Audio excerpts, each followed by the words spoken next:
நான் சொன்ன மாரி எங்க அக்காவோட விரல்ல நாய் பல்லு பட்டு கீறிடுச்சுங்க.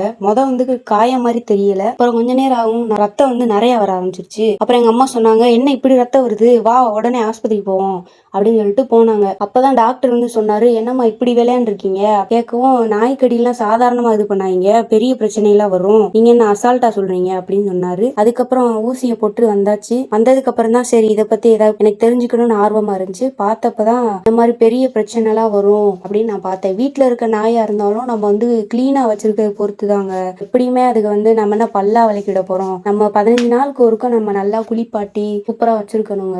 எங்க வீட்டுலலாம் பாத்தீங்கன்னா எங்க கருவா எங்க கூடயே தான் படுத்திருக்கும். பூனை கூடையெல்லாம் விளையாடும். நாய் கடிச்சா ரேபிஸ் மாதிரி ரொம்ப பெரிய நோயெல்லாம் வருங்க. நம்ம நார்மலா சரி சும்மா தானே கீறி இருக்கு அப்படின்னு நினைப்போம். நாய்க்கு ஏதாவது பல்லு பட்டு லைட்டா கீறிட்டாலே நீங்க போய் இன்ஜெக்ஷனை போட ஆரம்பிச்சிருங்க. எங்க அக்காக்கே இப்பதான் இன்ஜெக்ஷன் போடுறதுக்கு ஒரு வாரத்துல 2 நாள் 3 நாள் கழிச்சு 2 ஊசியா போய் போட்டுட்டு இருக்காங்க.